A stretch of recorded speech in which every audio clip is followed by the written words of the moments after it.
Magandang umaga po sa inyong lahat. Maligayang pagdating sa parokya ng San Pedro Apostol. Tayo po ngayon ay nasa dakilang kapistahan ng Santatlo. Ang mangunguna po sa ating banal na misa ay si Reverend Father Jomar J. Burgos, LRMS. Magsitayo po ang lahat.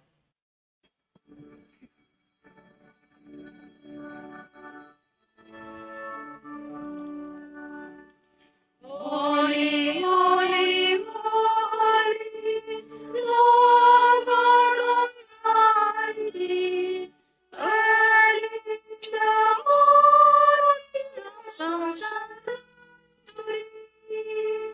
Holy, holy, holy, merciful and mighty, God in three persons, Blessed Trinity. Holy, holy, holy, all the gods are nodding, casting down the glassy sea. Cherubim and seraphim, falling down before thee, evermore shall be. Holy, holy, holy, Lord God Almighty, all the world shall praise thee, the sky and sea. Holy, holy, holy, merciful and mighty, God in three persons, Blessed Trinity. Holy, holy, holy, Lord God Almighty, early in the morning, sun shines. Holy, holy, holy, merciful and mighty, God in three persons, Blessed Trinity.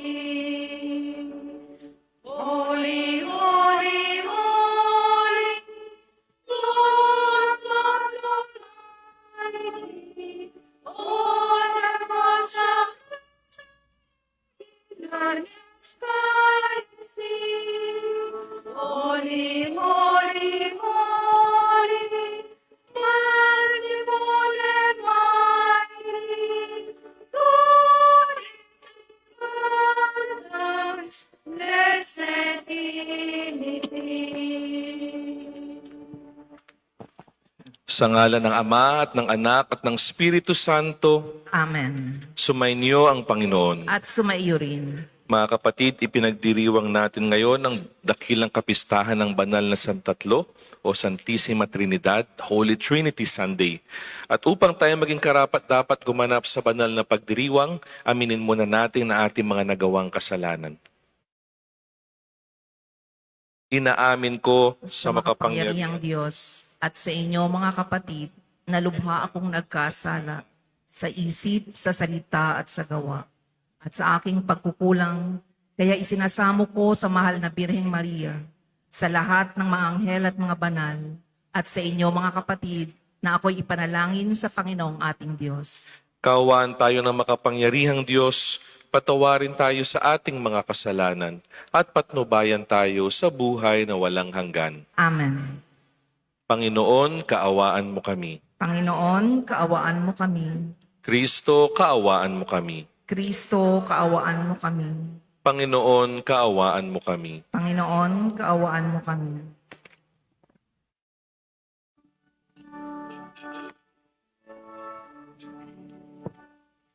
Glory to God in the highest, and on earth His glory for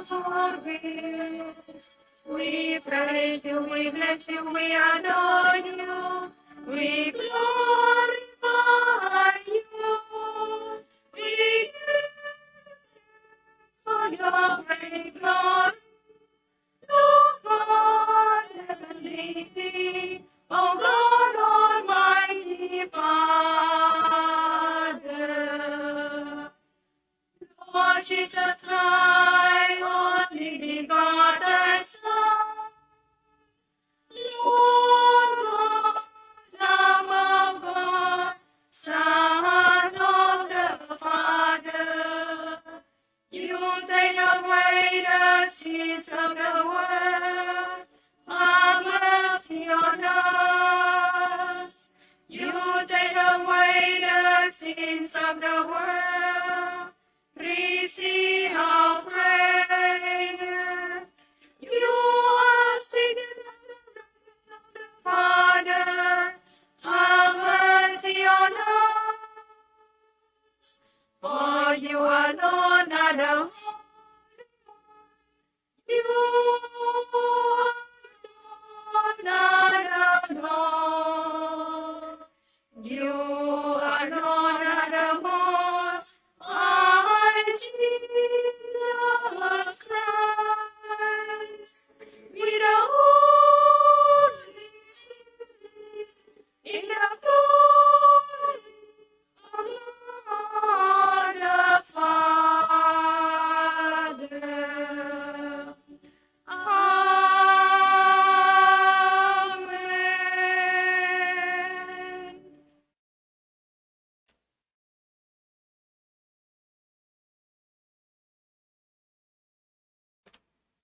Ama naming makapangyarihan, sa iyong pagsusugo sa salitang Diyos na totoo at maaasahan, at sa pagbibigay mo ng Espiritong nagpapabanal sa sanlibutan, ipinahayag ang iyong kahiwagaang dakila sa sangkatauhan.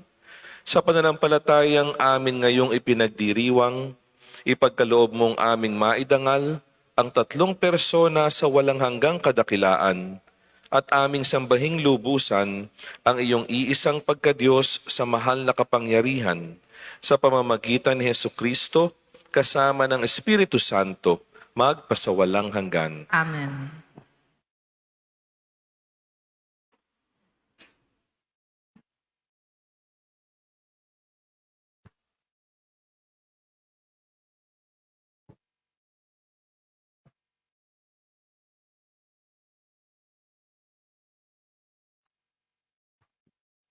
Pagbasa mula sa aklat ng Exodo. Nung mga araw na iyon, tumapya si Moises ng 2 bato at dinala kinaumagahan sa bundok ng Sinai. Ang Panginoon ay bumaba sa ulap, lumagay sa tabi ni Moises at binanggit ang kanyang pangalan, Panginoon. Ang Panginoon ay nagdaan sa harapan ni Moises. Sinabi niya, akong Panginoon ay mapagmahal at maawain. Hindi ako madaling magalit. Patuloy kong ipinadarama ang aking pag-ibig at ako'y nananatiling tapat. Nanigluhod si Moises at sumamba sa Panginoon. Sinabi niya, kung talagang kinalulugdan ninyo ako, isinasamo kong samahan ninyo kami kahit na matigas ang ulo ng lahing ito. Patawarin na ninyo kami at tanggapin bilang inyong bayan. Ang salita ng Diyos. Salamat sa Diyos. Purihin at ipagtangal ang Diyos magpakailanman. Purihin at ipagdangal ang Diyos magpakailanman. Pinupuri ka namin, Panginoon, Diyos ang aming mga ninuno. Karapat-dapat kang ipagdangal at dakilain magpakailanman. Purihin ang iyong banal at maluwalhating pangalan. Nararapat purihin at ipagdangal magpakailanman. Purihin at ipagdangal ang Diyos magpakailanman. Purihin ka sa iyong banal at marangal na tahanan. Lubang karapat-dapat kang awitan at dakilain magpakailanman. Purihin at ipagdangal ang Diyos magpakailanman. Purihin ka na nakaluklok sa maringal mong trono. Karapat-dapat kang awitan at dakilain magpakailanman. Purihin at ipagdangal ang Diyos magpakailanman. Mula sa iyong luklukan sa ibabaw ng mga kerubin, nakikita mo ang kalaliman, ang daigdig ng mga patay. Karapat-dapat kang purihin at dakilain magpakailanman. Purihin at ipagdangal ang Diyos magpakailanman. Purihin ka sa buong sangkalangitan. Karapat-dapat kang awitan at dakilain magpakailanman. Purihin at ipagdangal ang Diyos magpakailanman.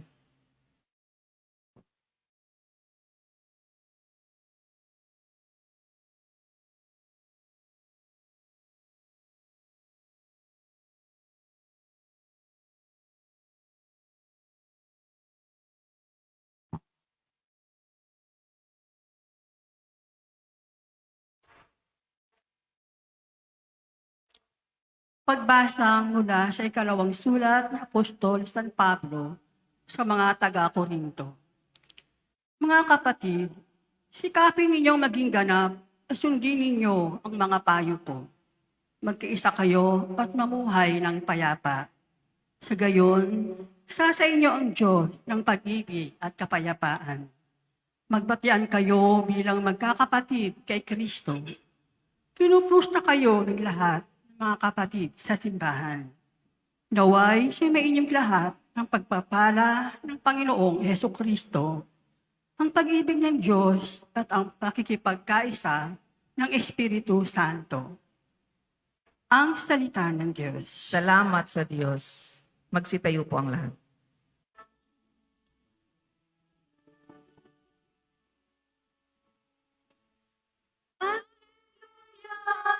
Hallelujah, Hallelujah,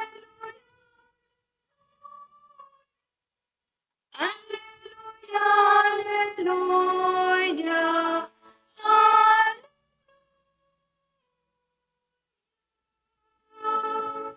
Dakila ang amang mahal, anak, Espiritong banal, noon, ngayon, kailan paman. Hallelujah, Hallelujah,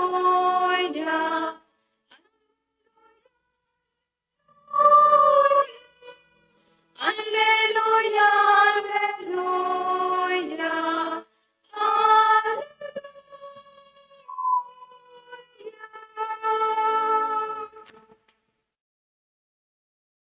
Sumainyo ang Panginoon. At sumaiyo rin. Ang mabuting balita ng Panginoon ayon kay San Juan. Papuri sa iyo, Panginoon. Gayon na lamang ang pag-ibig.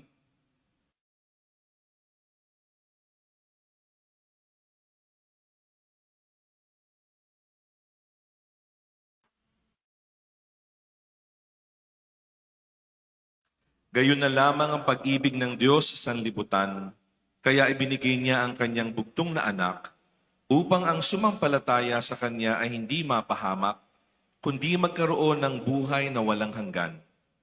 Sapagkat sinugo ng Diyos ang kanyang anak, hindi upang hatulang maparusahan ng sanlibutan, kundi upang iligtas ito sa pamamagitan niya.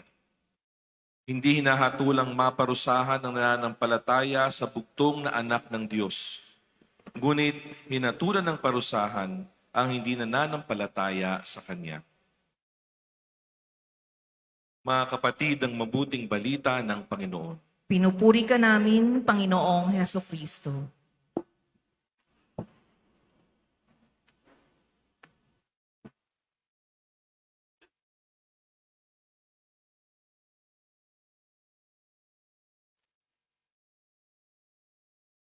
Napansin po ba nating mga Pilipino na tuwing tayo'y magpapakilala, kadalasan may nakadikit na pangalan sa ating pagpapakilala.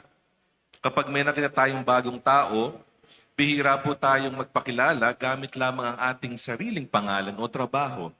Madalas sasabihin natin, anak po ako ni Kapitan. O kaya naman, asawa ko po si Maria. O kaya naman, kapatid ko po si Junjun. Bakit po palaging may kadikit na pangalan?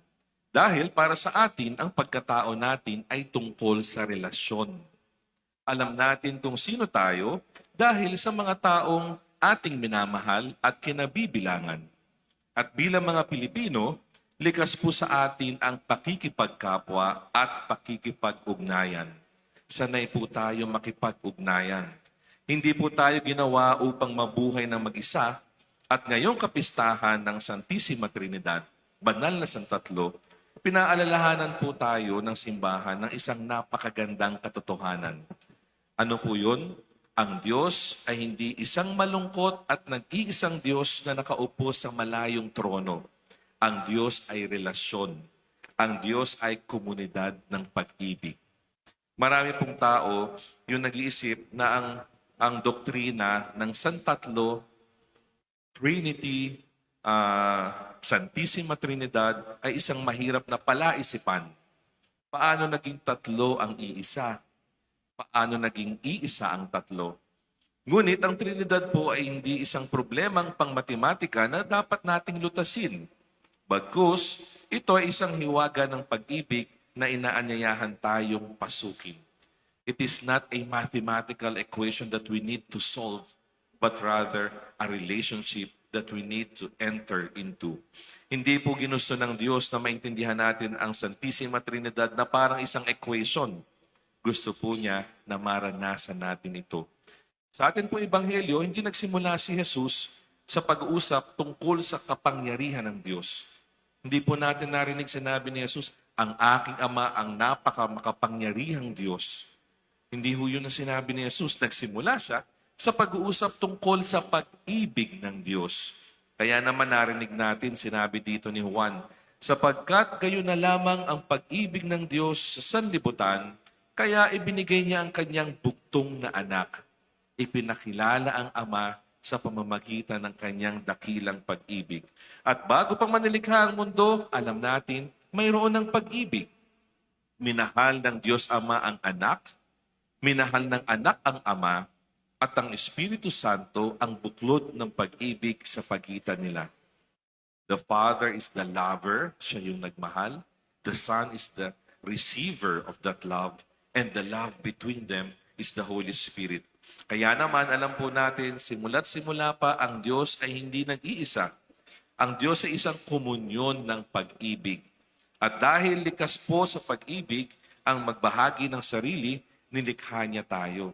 Kapag ka po ikaw ay nag-uumapaw sa pagmamahal, gusto mong ibahagi ang iyong pagmamahal. Hindi niya ho tayo nilikha dahil kailangan niya tayo. Hindi tayo nilikha ng Diyos dahil nalulungkot siya. Nilikha niya tayo dahil nag-uumapaw ang kanyang pagmamahal. Nais niya pong ibahagi sa atin ang kanyang buhay. Nais niya tayong makasalo sa kanyang hapag. At tayo po mga Pilipino, ramdam natin yan. Kung paanong gusto nating ibahagi kung anong meron sa atin. Tingnan po natin kapag kumakain tayong buong pamilya at may dumating na bisita o mga bisita. Ano hong kadalasang sinasabi natin? Sabihin ba natin na, naku, pasensya na, sakto lang sa amin yung pagkain. Hindi yun yung sinasabi nating Pinoy. Sasabihin natin, kain po tayo. Sasabihin natin, upo po kayo. At pinagkakasya natin yung pagkain. Ginagawa natin ang paraan. At likas po yan sa ating mga Pilipino. Natatandaan ko nung bata ako, tuwing pupunta po kami sa probinsya ng tatay ko, nakasakay kami sa jeep. Dadaan doon sa kanilang kalye. At tuwing nakikita siya nung kanyang mga kababata at mga dating kapitbahay, sinisigawan siya, hoy, pumarini muna at makapagkape. Lagi pong may imbitasyon. Laging gustong ibahagi kung anong meron sila. At ginagawa po natin yan, mga Pilipino.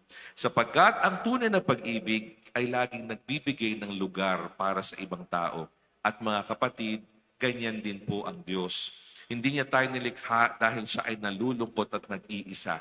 Nilikha niya tayo dahil gusto niyang iparana sa atin ang kanyang pag-ibig. Marami po sa atin lumaki na minsan may takot sa Diyos. Iniisip natin yung Diyos parang hukom, parang pulis, parang traffic enforcer. Naghihintay na magkamali tayo at pag nagkamali, huhulihin. Pero binabago po ng imahe natin ngayon ang imahe ng Diyos na sa paningin natin, mahilig manghuli at magparusa. Pinapakita ang Diyos ay relasyon, ang Diyos ay pamilya, ang Diyos ay pag-ibig. Ang unang tugon po ng Diyos sa atin ay hindi paghatol, kundi pagmamahal. Hindi siya naghahanap ng dahilan upang itakwil ka.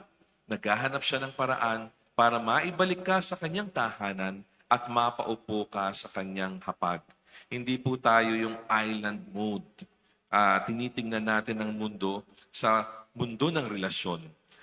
Nakakalungkot po ito yung minsan na nawawala sa panahon natin ngayon.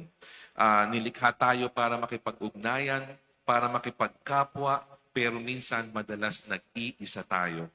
Minsan magkakasama yung pamilya sa hapagkainan, pero saan nakatutok ang lahat? Sa cellphone. Hindi masyado nag-uusap. Ang sarap ng pagkain, ang lamig ng kwarto, ang ganda ng view, pero hindi na-appreciate kasi hindi masyado nag-uugnayan. Mas gusto pang mag-text sa kakilalang nasa malayo. Mas gusto pang manood sa nakakatawang video. Mas gusto pang magpasa ng mga news o even mga balita kahit hindi totoo. Meron po sa atin, mga mag-asawa, nakakalungkot, hindi nagpapansinan sa loob ng maraming araw. Nilikha tayo para makipag-ugnayan, pero ayaw natin makipagpansinan o makipag-usap sa ibang tao. Meron siguro sa atin mga magkakapatid na matagal nang may hidwaan. Bakit? Dahil sa mana o sama ng loob sa isa't isa. Meron po sa atin malamang sa komunidad kahit sa simbahan na nahahati dahil may mga marites, may mahilig magchismis, mahilig mag-intriga at magkaiba ng opinyon sa politika. Kaya kapag pinipili natin na magkanya-kanya, pinipili natin ang galit at pagkakahati-hati, taliwas po ito sa ating tunay na pagkatao. It is against our nature. It is against our identity. Taglay po natin ang larawan ng Diyos na komunidad. Kaya nga naman, sabi ni Pablo sa ikalawang pagbasa, mamuhay kayo ng may kapayapaan at ang Diyos ng pag-ibig at kapayapaan ay sa inyo. Kung gusto daw nating mamuhay ng may kapayapaan, tanggapin natin yung Diyos ng pag-ibig at sa atin siya. Sa tuwing ang Trinidad po, ang banal na Santatlo, ay hindi lamang isang doktrinang dapat paniwalaan. Ito po ay isang pamumuhay na dapat tularan. Hindi kailangan i-explain, hindi kailangan i-memorize, kailangan isabuhay. Kaya naman, sa tuwing tayo po ay nagpapatawad, ginagaya natin ang banal na Santatlo. Tuwing tayo ay nakikinig ng may pagmamahal, ginagaya natin ang banal na Santatlo. Tuwing tayo po ay nakikipagkasundo, nakikipagbati, ginagaya natin ang banal na Santatlo. Kaya naman mga kapatid, sa linggong ito, meron pong isang hamon sa atin. Baguhin po natin yung paraan natin ng pag-aantanda. Minsan po kasi ginagawa natin itong napakabilis. Parang meron tayong itinataboy na langaw kapag ka nag-aantanda. Kapag ka nasa labas tayo may nakitang simbahan, napakabilis mag-antanda. Hindi na natin iniisip kung ano yung ginagawa natin. Bago magdasal sa isang kainan, tumitingin kung may nakatingin, napakabilis mag-antanda para pong may humahabol sa atin. Kaya naman sa araw na to at sa mga susunod na araw, pilitin po natin namnamin yung ating ginagawa ng pag-aantanda. Kapag hinawakan po natin ang ating noo at sinabi na sa ngalan ng Ama, tandaan po natin, ako ay minamahal ng Diyos. Kapag hinawakan natin ang ating dibdib at sinabi natin, at sa kanyang anak, tandaan natin, ako ay iniligtas ng Diyos. At paghawak po natin sa ating mga balikat at banggitin at ng Espiritu Santo, tandaan natin, ako ay hindi nag-iisa. Kapiling ng Espiritu Santo.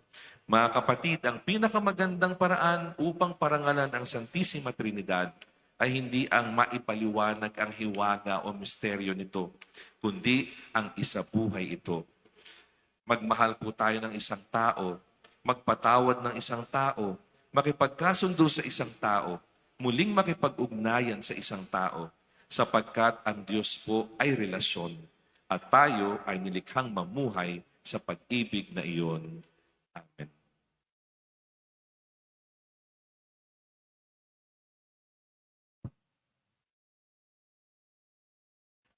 Magsitayo po. Ipahayag po natin ang ating pananampalataya. Sumasampalataya ako sa Diyos amang makapangyarihan sa lahat na may gawa ng langit at lupa. Sumasampalataya ako kay Jesucristo, iisang anak ng Diyos, Panginoon nating lahat. Nagkatawang tao siya lalang ng Espiritu Santo. Ipinanganak ni Santa Mariang Birhen, pinagpakasakit ni Poncio Pilato, ipinako sa krus, namatay, inilibing, nanahog sa kinaroroonan ng mga yumao.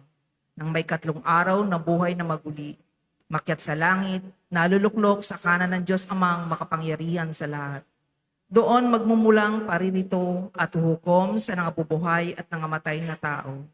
Sumasampalataya naman ako sa Diyos Espiritu Santo, sa banal na simbahang katolika, sa kasamahan ng mga banal, sa kapatawaran ng mga kasalanan, sa pagkabuhay na muli ng nangamatay na tao, at sa buhay na walang hanggan. Amen.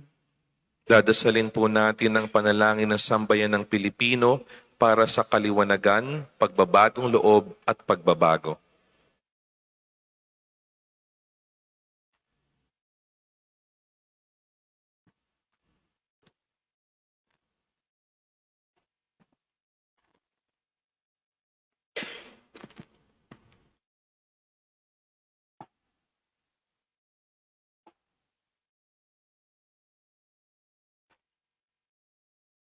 Panalangin ng sambayan ng Pilipino para sa kaliwanagan, pagbabagong loob at pagbabago. Mapagmahal na Ama, Diyos ng katotohanan at katarungan, isinugo mo ang iyong dugtong na anak, ang aming Panginoong Jesucristo, na sa pamamagitan ng kanyang pagpapakasakit, kamatayan at muling pagkabuhay, ay nahayag ang iyong habag. At pinagkaisa kami sa iyo at sa sandaigdigan. Lumalapit kami sa iyo at naghahanap ng kagalingan, katuwiran at pagbabago para sa aming bayan. Ang aming bansa ay humaharap sa isang mahirap na sanandaan. Nakikita namin ang pagsasa isang tabi ng katotohanan, ang pagpapaliban ng katarungan, at ang pagkahati-hati na nagpapahinya ng saligan ng aming lipunan. Nagsusumamo kami para sa mga pinagkatiwalaan ng pamumuno. Muli ko silang tawagin sa banal na gampanin ang kanilang tungkulin. Naway maglingkod sila ng may katapatan, katarungan at habag. Ipagkaloob mo sa kanila ang karunungan upang kumilos ng may masusing pag-unawa. Lakas upang magtiyaga ng may dangal. At kababaang loob na hindi maghangad ng paghihiganti, kundi kabanalan, hindi personal na adhikain, kundi ang pangkalahatang kabutihan. Patawarin mo kami sa pagpikit ng aming mga mata sa kung ano ang tama, sa pagtanggap ng mga palusot, kapalit ang pananagutan, at sa pagpapahintulot sa pagkasishayo at pagkakahati-hati na pahinain ang pag-asa ng aming bayan. Inaamin namin madalas kami nananahimik sa harapan ng kasamaan, tuwing pinipili namin ang kaginhawaan, kapalit ng konsensya, takot, kapalit ng tapang, at kawalang kapakialam, kapalit ng pananagutan. O banal na Espiritu, baguhin mo ang aming mga puso at paliwanagin ang aming isipan. Dalhin mo kami mula sa kawalang pakialam tungo sa pagmamalasakit, mula sa pananahimik tungo sa tapat na pagkilos, mula sa pagkahati-hati tungo sa pagkakaisa, at mula sa pagkasishayo tungo sa pag-asa. Turuan mo kaming ipagtanggol ang katotohanan na may pagmamahal, itaguyod ang katarungan na may habag, at naging daan ng kapayapaan at pagkakasundo. Ang lawan mo ang iyong liwanag ng aming bayan. Isaayos muli kami, isaayos muli kung ano ang nawasak, at pagalingin ng kung anong nasugatan. At muli itindig ang bayang hindi ipinagpapalit ang katotohanan sa kaginhawaan. Hindi isinusuko ang kabutihan sa takot. Maging banal na pagkakatunawa ito ng pagbabagong loob at pagpapanibago ng aming bansa, upang tunay kaming maging bansang namumuhay sa pananampalataya, pag-asa at pag-ibig sa ilalim ng iyong makaamang pagkalinga. Hinihiling namin ito sa pamamagitan ng aming Panginoong Jesucristo, iyong anak na nabubuhay at nagahari, kasama mo sa pagkipagkaisa ng Espiritu Santo, Diyos magpasawalang hanggan. Amen. Mahal na Birheng Ina ng sambayan ng Pilipino at Reyna ng Kapayapaan, gabayan at ipanalangin mo palagi kami. San Lorenzo Luis at San Pedro Calungsod, Ipanalangin ipanalangin niyo niyo kami. San Miguel Arcangel, Ipanalangin mo kami. Magsiupo po ang lahat.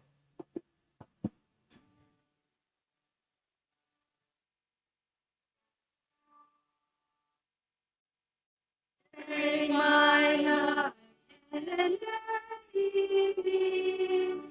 Oh, sacred and authority. Take my moments and my days. Let them know it's Jesus Christ. Let them know it's Jesus Christ. Take my hands and let them know the impulse of thy love. Take my feet and let them be sweet and beautiful for thee. Sweet and beautiful for thee. Take my voice and let me sing, always only for my King. Take my knees and let them be filled with messages from thee. Filled with messages from thee. Take my life and let it be. Oh, sacred and Lord to thee. Take my moments and my days. Let them know Jesus Christ. Let them know His Jesus Christ. Take my hands and let them know the impulse of thy love. Take my feet and let them be sweet glory, sweet and beautiful glory. Manalangin kayo mga kapatid upang ang paghahain natin ay kalugdan ng Diyos amang makapangyarihan. Tanggapin nawa ng Panginoon itong paghahain sa iyong mga kamay. Sa kapurihan niya at karangalan sa ating kapakinabangan at sa buong sambayanan niyang banal. Ama naming lumikha, gawin mong banal ang mga alay na aming inihanda, ngayong aming sinasamba at sinasambit ang ngalan mong dakila, at pakundangan sa mga alay na ngayoy nasa dambana. Kami naway maging laging nakalaan sa iyong adhika, sa pamamagitan ni Jesucristo, kasama ng Espiritu Santo, magpasawalang hanggan. Amen. Sumainyo ang Panginoon. At sumaiyo rin. Itaas sa Diyos ang inyong puso at diwa. Itinaas na namin sa Panginoon. Pasalamatan natin ang Panginoong ating Diyos. Marapat na siya ipasalamatan. Ama naming makapangyarihan, tunay ngang marapat na ikaw ay aming pasalamatan. Kaisa ng iyong anak at ng Espiritu Santo, ikaw ay iisang Diyos na pinapanginoon ng mga tao. Ang iyong anak at Espiritu di naiiba sa pagka-Diyos mo, ano pat kahit tatlo'y iisang Diyos na totoo. Ang kadakilaan mong ipinahihiwatig upang aming panaligan ay siya rin naming sinasampalatayanan tungkol sa iyong anak at Espiritong banal. Bagamat may tanging pag-iral ang bawat isa, iisang Diyos pa rin ang aming sinasamba. Sa kapangyarihang taglay ay walang pinagkaiba. Kaya kaisa ng mga anghel na nagsisiawit ng papuri sa iyo nang walang humpay sa kalangitan, kami nagbubuni sa iyong kadakilaan.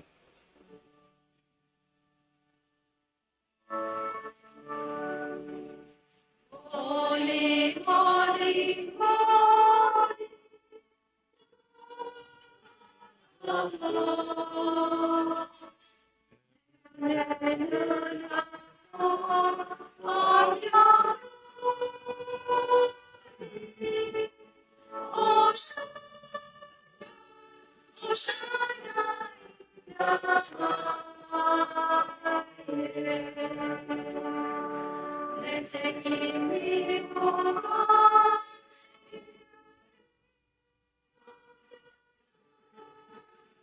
Hosanna, Hosanna in the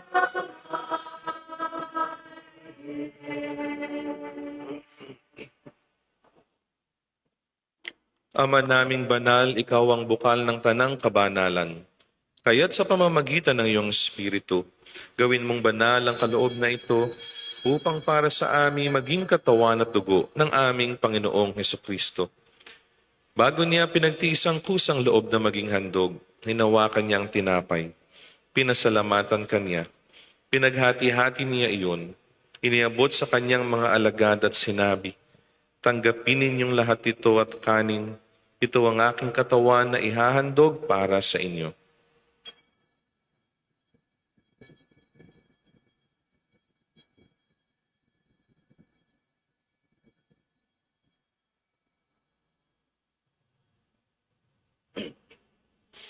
Gayon din naman nung matapos ang hapunan, hinawakan niya ang kalis. Muli kanyang pinasalamatan. Iniabot niya ang kalis sa kanyang mga alagad at sinabi, "Tanggapin ninyong lahat ito at inumin. Ito ang kalis ng aking dugo ng bago at walang hanggang tipan. Ang aking dugo na ibubuhos para sa inyo at para sa lahat, sa ikapagpapatawad ng mga kasalanan. Gawin ninyo ito sa pag-alala sa akin."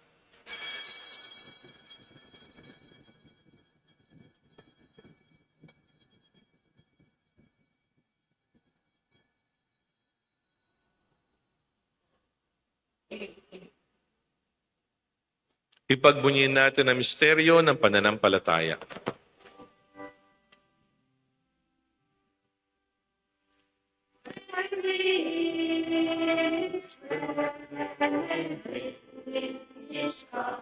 We proclaim your name, your Lord, until you come again, until you come.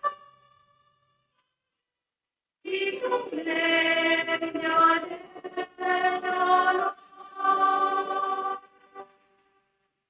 Ama, ginagawa namin ngayon ang pag-alala sa pagkamatay at muling pagkabuhay ng iyong anak.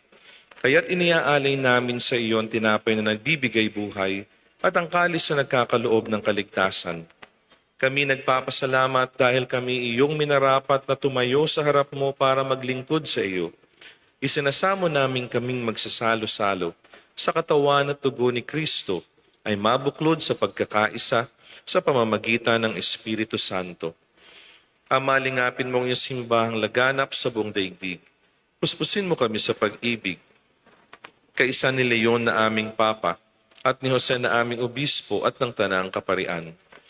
Alalahanin mo rin ang mga kapatid naming nahimlay na may pag-asang sila'y muling mabubuhay, gayon din ang lahat ng mga pumanaw.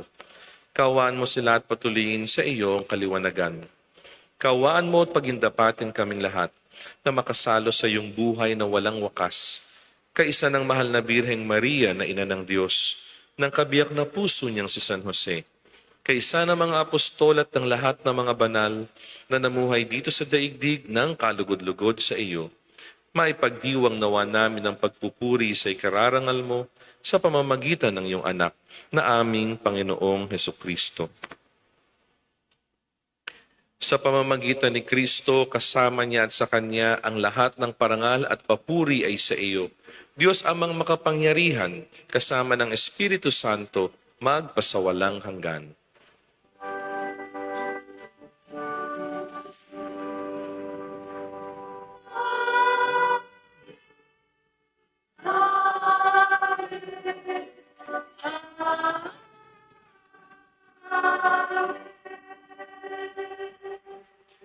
Sa tagubilin ng mga nakagagaling na utos at turo ni Jesus na Panginoon natin at Diyos, ipahayag natin ang lakas loob.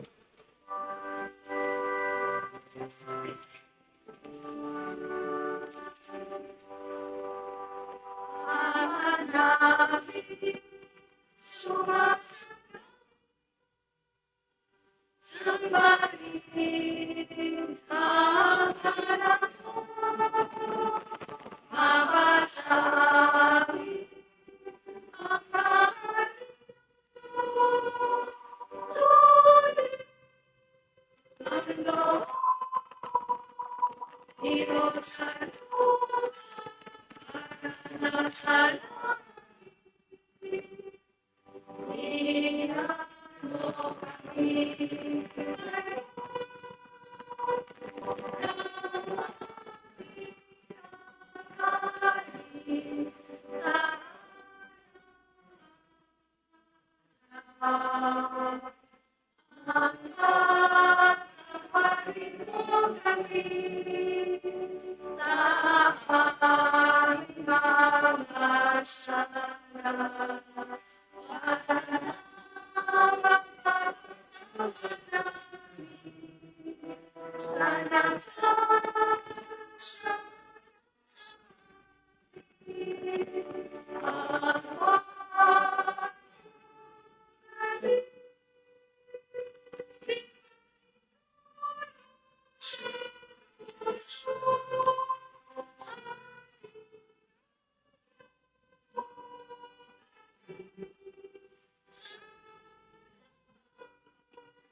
Hinihiling namin kami yadya sa lahat ng masama, pagkalooban ng kapayapaan araw-araw.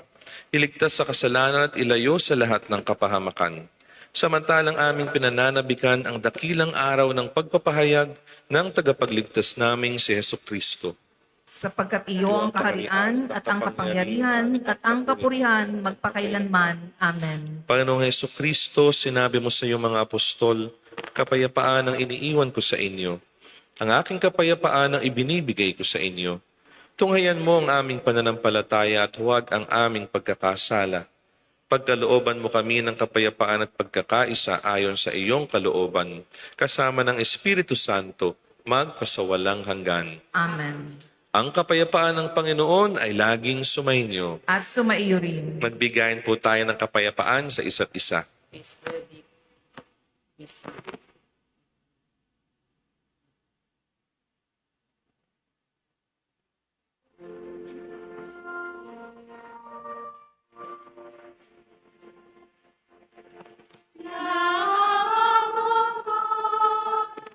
You take away the sins of the world.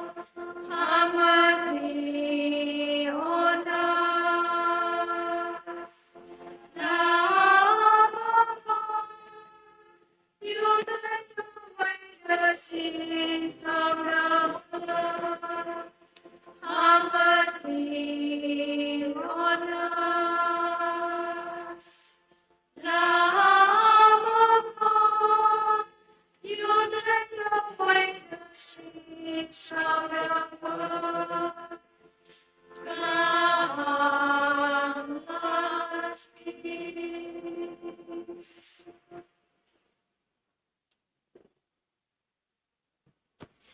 Ito ang kordero ng Diyos, ito ang nag-aalis ng kasalanan ng sanlibutan. Mapalad ang mga inaanyayahan sa kaniyang piging. Panginoon, hindi ako karapat-dapat na magpatuloy sa iyo. Ngunit sa isang salita mo lamang ay gagaling na ako.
Manalangin tayo.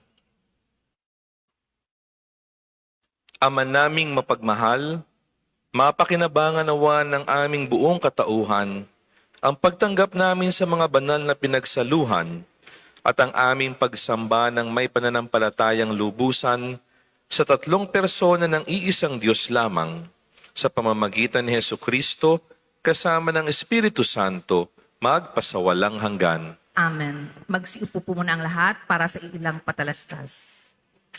Magkakaroon tayo ng second collection para sa Basic Ecclesial Community Sunday or BEC Sunday. Ang lahat ng malilikom ay mapupunta sa mga programa ng ating BEC. Sa aming mga parokyano, aming inaanunsyo ang ban sa kasal ng sumusunod.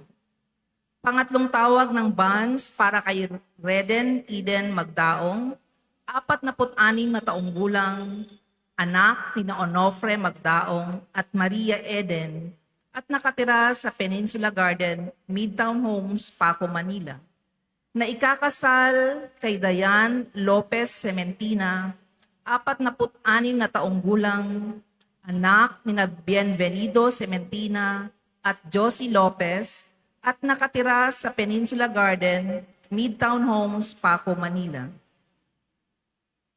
Unang tawag ng bans para kay Jemar Rakid David, 28 taong gulang, anak ni James R. David at Marites Q. Rakid, at nakatira sa Mendoza Street, Paco, Manila, na ikakasal kay Maripenia Gonzales Reyes, 26 na taong gulang, anak ni Felino L. Reyes at Maria Marilyn D. Gonzales, at nakatira sa Menjola Extension, Paco, Manila.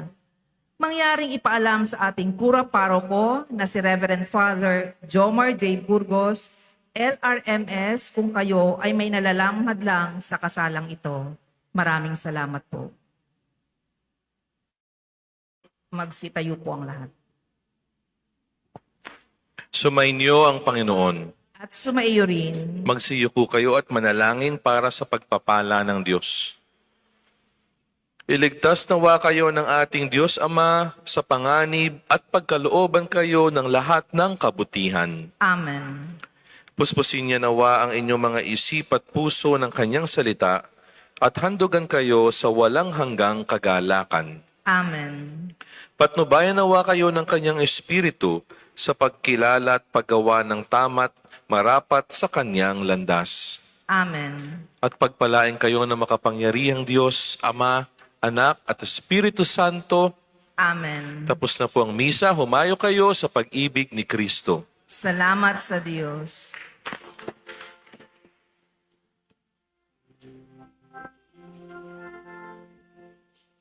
God, Father, praise and glory that you bring to thee. Will and peace to mankind shall now forever be. O unity, undivided unity, O Holy God.